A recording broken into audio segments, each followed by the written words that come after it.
अस्सलाम वालेकुम दोस्तों, जैसे कि मैंने पिछली वीडियो में आपको मैक्स स्कॉलरशिप के बारे में बताया था। आज की वीडियो में हम डिस्कस करेंगे कि हम फॉर्म किस तरह फिलअप करेंगे और क्या कॉमन मिस्टेक्स होती हैं जो हमें अवॉइड करनी चाहिए ड्यूरिंग फॉर्म जब हम फिलअप कर रहे हो। तो मैंने लास्ट ईयर मैक्स स्कॉलरशिप के लिए अप्लाई किया था, अनफॉर्चुनेटली नहीं हो सका क्योंकि मेरे हैंड से कुछ मिस्टेक्स थी जिस वजह से नहीं हो सका। तो अब मैं उन मिस्टेक्स को मैं चाह रहा हूँ कि आपको भी डिलीवर करूँ ताकि आपके लिए आसानी हो और आप इजीली अवेल कर सकें स्कॉलरशिप। तो आइए आज की वीडियो शुरू करते हैं। मैं आपके साथ ये लिंक शेयर कर दूंगा इसका, जहाँ से आप जो है वो आपको सारे फॉर्म्स मिल जाएंगे रिसर्च के लिए, जो रिसर्च स्कॉलरशिप है उसके लिए।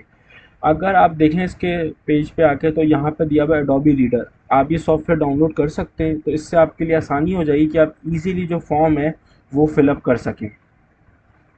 अगर आप एडोबी रीडर नहीं डाउनलोड करते, आप वैसे भी इस फॉर्म के ऊपर फॉर एग्जांपल मैं क्लिक करता हूँ तो ये फॉर्म वैसे खुल जाता है और मैं इसको फिलअप कर सकता हूँ। लेकिन एडोबी रीडर से आपको आसानी हो जाएगी कि आप पिक्चर अपलोड कर सकते हैं इजीली, और भी कुछ चीज़ें जो आप इजीली कर सकते हैं। बेसिकली मेरे पास सॉफ्टवेयर डाउनलोड हुआ हुआ है, तो आ जाए डायरेक्ट फिर फॉर्म पे ही चलते हैं।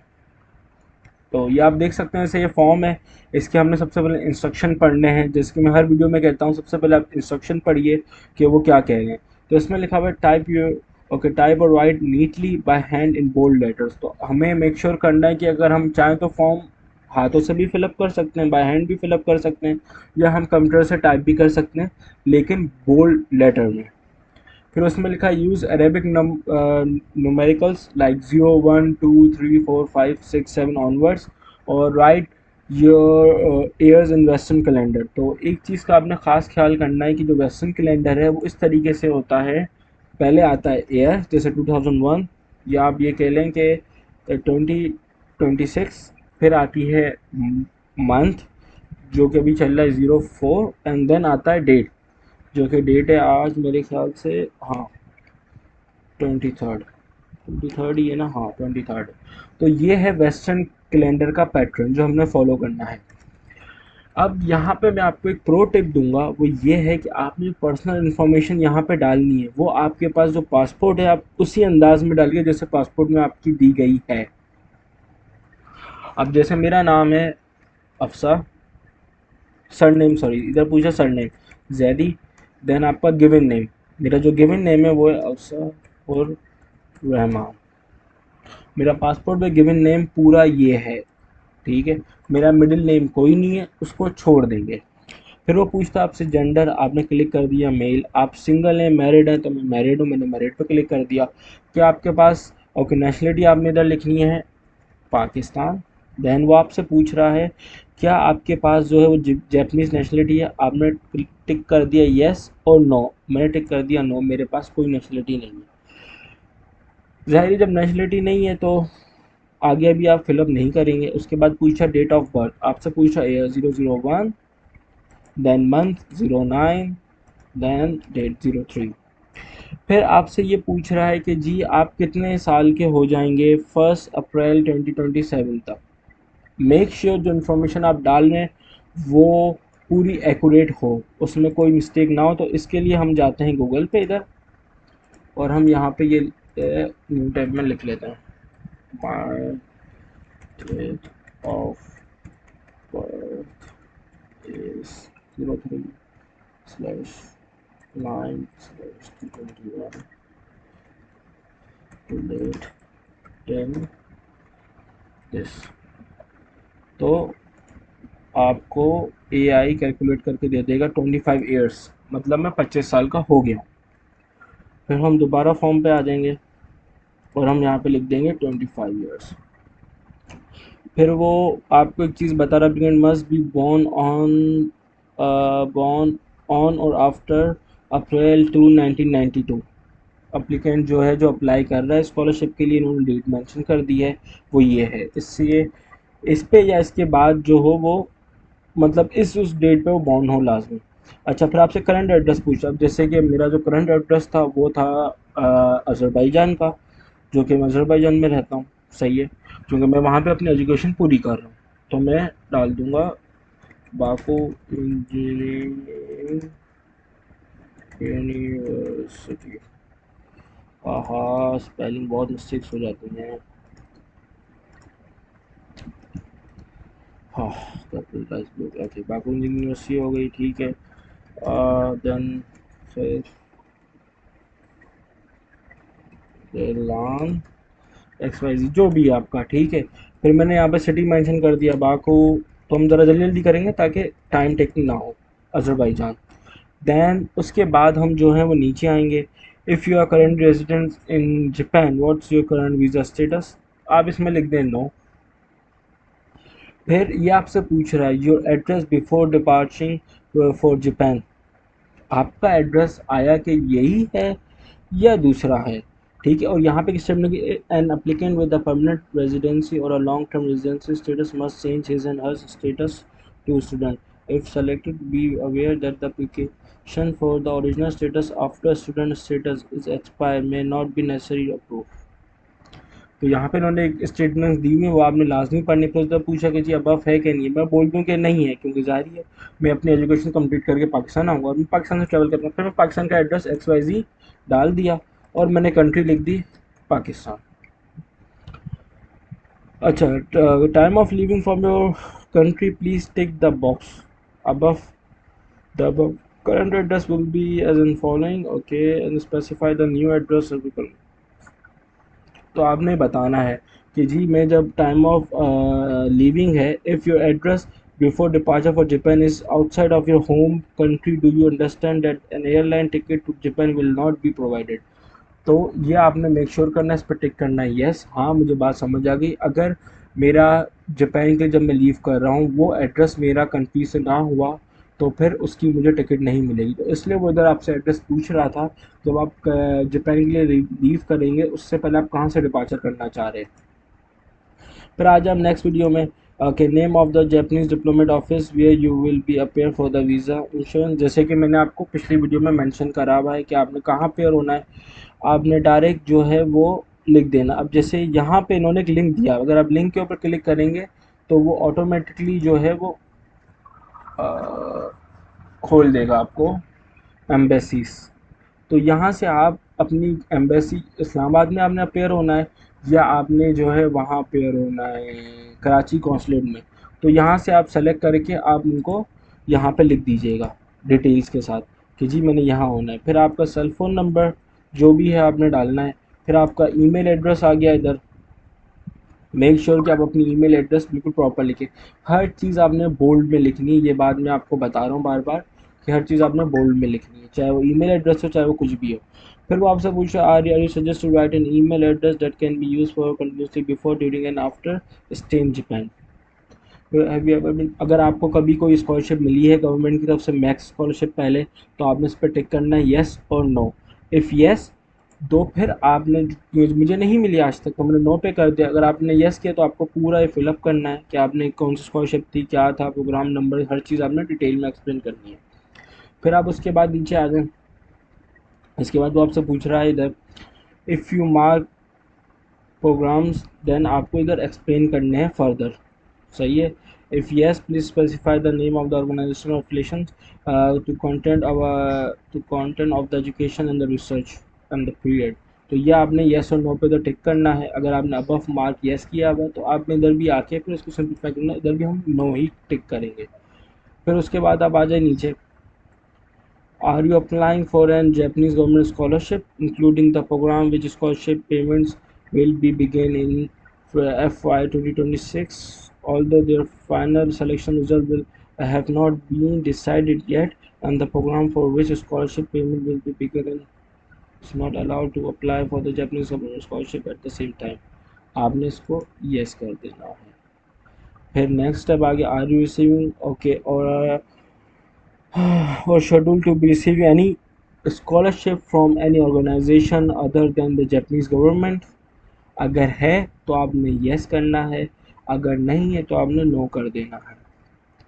ये आपसे पूछा है जनरल उसमें। फिर देन पूछा you if you have receiving और applying for the scholarship please specify the name and the sponsor scholarship period scholarship amount and etcetera.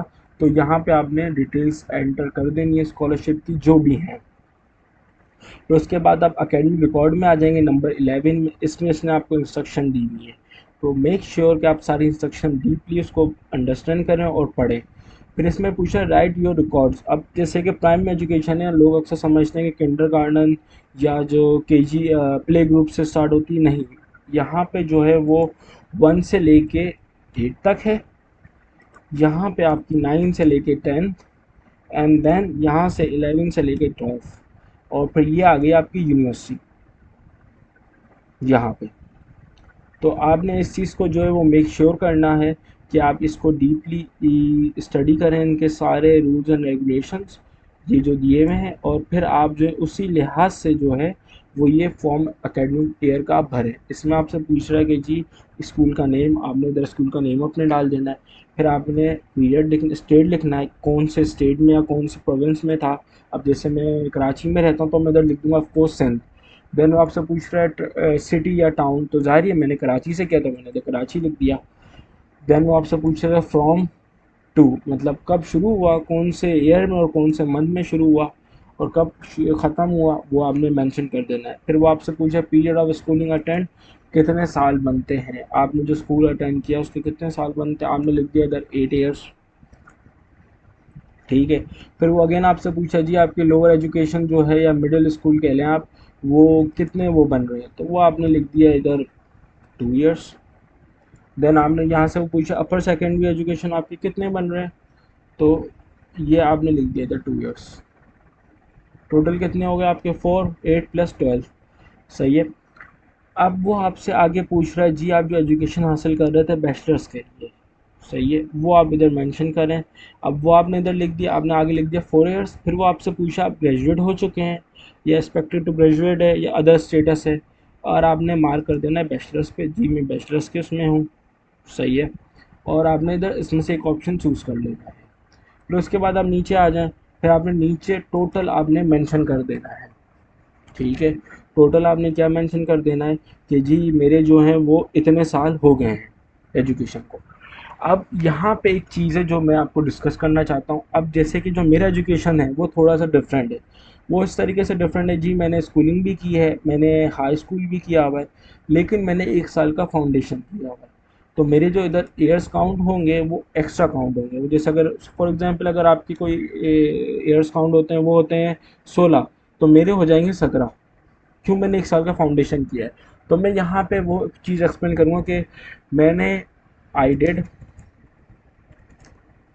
1 year foundation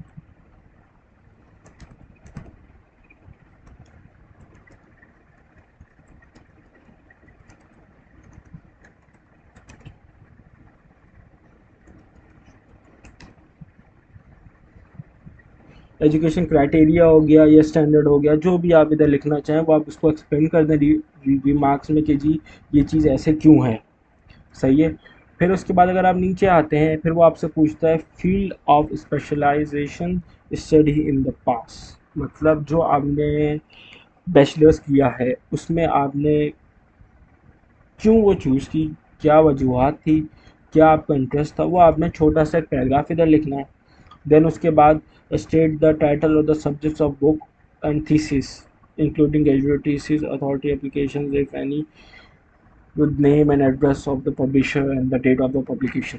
तो यहाँ पे आपने अगर आपने कोई थीसिस जमा करवाई भी है, आपने थीसिस दी है, आपने कोई पब्लिकेशन की है, तो वो भी आप इधर मेंशन कर सकते हैं। अगर की है तो मेंशन कर दें, नहीं की है तो इसको ब्लैंक छोड़ दें। फिर आप आ जाएं नेक्स्ट स्टेज पे। नेक्स्ट आता है 14, the first course you plan take in Japan. Okay, अब ये आपसे पूछ रहा है कि आप क्या लेना चाह रहे हैं, क्योंकि ज़ाहिर है ये जो रिसर्च प्लान है ये डॉक्टरेट और जो है मास्टर्स दोनों के लिए है, सही है। तो ये है नॉन डिग्री प्रोग्राम्स जो होते हैं वो है, मास्टर्स है, प्रोफेशनल ग्रेजुएट प्रोग्राम है या डॉक्टरेट प्रोग्राम के लिए है। ठीक है, please be sure to choose one of the course you plan to first no in Japan, जो कि मैंने आपको ऊपर मेंशन करा। फिर वो आपसे पूछ रहा है 15 पे कि जी आपका जो प्लान है वो कौन सा इनटेक यूज़ करने का है। मतलब 2 ऑप्शन हैं आपके पास, एक आप अप्रैल में भी ज्वाइन कर सकते हैं, एक आप जो है सितंबर या अक्टूबर में भी ज्वाइन कर सकते हैं। और फिर एक आपके पास थर्ड ऑप्शन जो कह रहा है जी आप बहुत ज्वाइन कर सकते हैं, आप अप्रैल में भी आप चाहें या आप चाहें तो अक्टूबर सितंबर में भी है। मतलब ये टोटल जो है except the month design by the universities, जो यूनिवर्सिटी डिज़ाइन करे। ठीक है, term to wish to study in Japan up to completion of my master's degree, up to completion of my professional graduate, up to completion of my doctorate program। जो जो भी आप ऊपर search करेंगे उसी लिहाज से आपने इसको टिक करना है।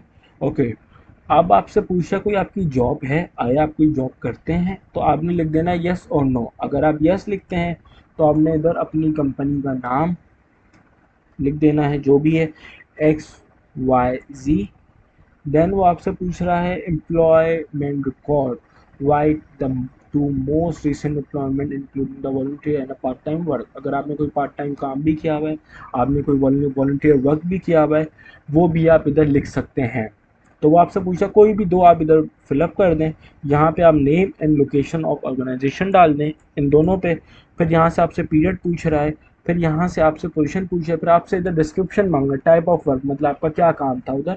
आपने छोटा सा डिफाइन कर देना है कि भाई मेरा काम था, मैं वहाँ पे आईटी सपोर्ट दे रहा था, कोई भी टेक्निकल इश्यूज होता था मैं उसको रिजॉल्व करता था।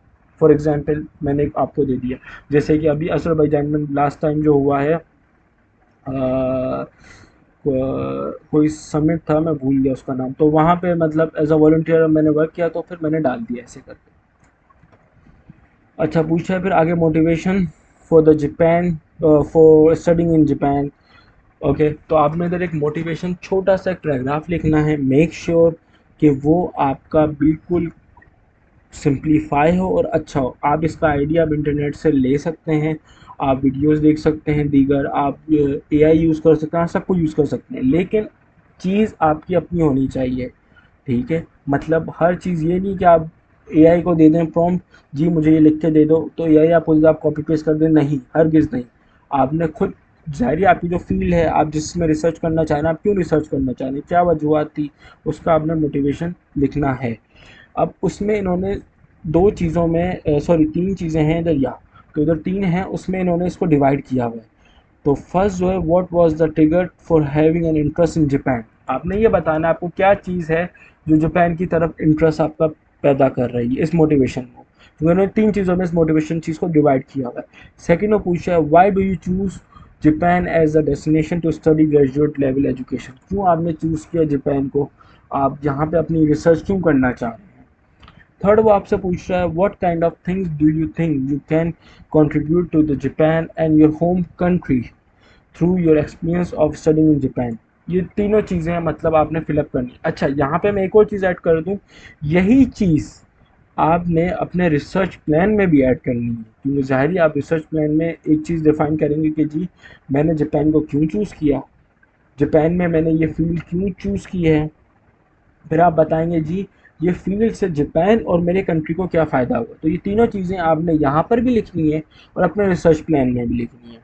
मेरे पास रिसर्च प्लान होगा, मैं आपके साथ वो भी इंशाअल्लाह ताला शेयर कर दूँगा।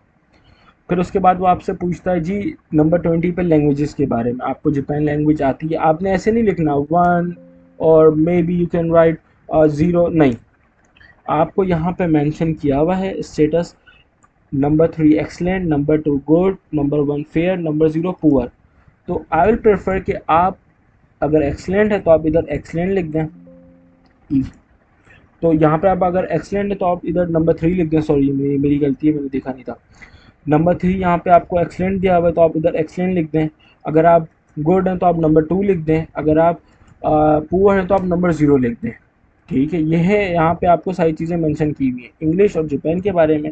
इसके बाद अदर लैंग्वेज, आपको कोई तीसरी लैंग्वेज आती है, जैसे मुझे अज़रबैजानी लैंग्वेज आती है तो मैंने लिख दिया अज़रबैजान, और मैंने वहाँ पे अपनी रेटिंग दे दी जी मैं रीडिंग में जो हूँ वो 3 हूँ, या मैं राइटिंग में जो हूँ वो 1 हूँ, और स्पीकिंग में 2 हूँ, और लिसनिंग में मैं पुअर हूँ, 0 दे दिया मैंने अपने आप को। तो इस तरीके से आप इसको फिलअप कर सकते हैं। फिर आपसे पूछा जी आपके पास लैंग्वेज सर्टिफिकेट है कोई, आपने बोल दिया नहीं मेरे पास नहीं है, छोड़ दें इसको। फिर अगर आपसे पूछा जी आपके पास इंग्लिश लैंग्वेज प्रोफेशनल सर्टिफिकेट, आप बोलते हैं मेरे पास आइल्स है, तो आपने उधर लिख देना है 7.5। ठीक है, ये आपने चीज़ें सारी मेंशन कर दी इधर। Please enter only the language qualification specific scores, test score from the previous 2 years from the time of the application to the Japanese diplomatic mission. Okay okay, फिर आप आ जाएँ पॉइंट नंबर 23 पे। यहाँ पे आपको जो है all the experience increment by the presence of the dependent must be Bowman by the guarantor applicant are advised to take into the considerations with the various difficulties in finding accommodations and its great expense. Therefore, those who want to accompany their families as well as advised to come along first and then let them come after the suitable accommodation has been found. Okay. तो देखें, ये basically मैं भी जो read कर रहा हूँ ना, मैं इसलिए रीड कर रहा हूँ कि मेरी ये आदत बन चुकी है। मैंने फॉर्म पहले भी फिल करा है, मुझे ये पता है यहाँ पे ये मांग रहा है जी आपने स्पॉन्सरशिप जो आपके साथ जो फैमिली मेम्बर्स आना चाहते हैं उनके बारे में वो आपसे मांग रहा है इधर, ठीक है। तो वो एक चीज़ है कि भाई मेरी एक नेचर है कि भाई मैं रीड करके ख़ुद चीज़ को अंडरस्टैंड करके पढ़ रहा हूँ, तो वही है।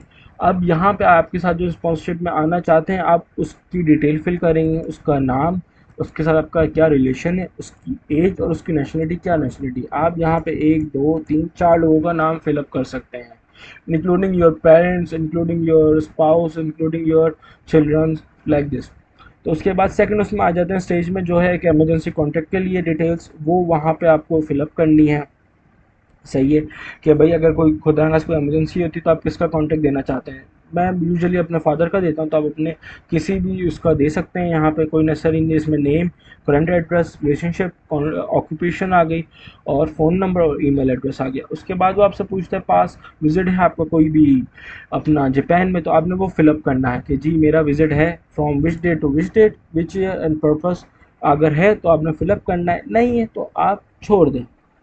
ओके, फिर ये पूछ रहा है कि आपका कोई क्राइम है किसी भी कंट्री में, आपने इसको सेलेक्ट करना है येस या नो।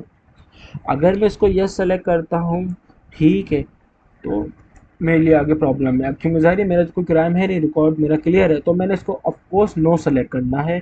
देन फिर वो आपसे पूछ रहा है कि जी मैंने जो सारी इन्फॉर्मेशन दी है इस फॉर्म में, वो इन्फॉर्मेशन मैं उससे एग्री करता हूँ, वो मेरी बिल्कुल करेक्ट इन्फॉर्मेशन है और मैं स्कॉलरशिप के लिए अप्लाई कर रहा हूँ। तो आपने इसको यस क्लिक करना है। देन आपने इसमें जो है वो date and sorry year, month और डेट आपने फिलअप करके अपना फॉर्म जमा करवा देना। अब मैंने जो आपको सॉफ्टवेयर के लिए बोला था कि जी ये सॉफ्टवेयर क्यों यूज़ करना चाहिए, उसकी मेन वजह ये है। अब मैं इस पिक्चर के ऊपर क्लिक करता हूँ, ब्राउजिंग करूँगा, ये मुझसे बोलेगा कि इमेज यहाँ पे मैं फिट कर दूँ, तो वो ऑटोमेटिकली इमेज यहाँ आ जाएगी। अब मैं आपको नेक्स्ट पार्ट में बताऊँगा कि हमें अगर अंडर ग्रेजुएट का फॉर्म फिलअप करना है तो वो किस तरीके से फिलअप हमने करना है, और अगर हम फिलअप करना आते हैं तो उसके लिए हमें क्या क्या चीज़ें चाहिए। तो अगर आपको वीडियो अच्छी लगे आप इस वीडियो को लाइक करें, अपने दोस्तों के साथ शेयर करें। मैं आपके साथ मज़ीद ऐसी इन्फॉर्मेशन वीडियो बनाता रहूँगा। इसके लिए माज़रत तो वीडियो थोड़ी लेंदी हो गई क्योंकि ज़ाहिर है एक एक करके मैं आपको स्टेप्स बता रहा था, लेकिन ये कि इंशाअल्लाह अगर आपने वीडियो देखेंगे तो आपके सारे कॉन्सेप्ट और सारी प्रॉब्लम्स क्लियर हो जाएंगी। लास्ट में मैं आपसे एक बात बोलूँगा, जो चीज़ आपकी उसमें नहीं है वो आपने ब्लैंक छोड़ देनी है। उसमें ना आपने डैश डालना है, ना उसमें आपने जो है वो कुछ करना है। वो ब्लैंक का मतलब है नो, मतलब आपने खाली छोड़ा हुआ है। बस इस चीज़ का आपने ख्याल करना है। खुदा हाफिज़, मिलते हैं अगली वीडियो में।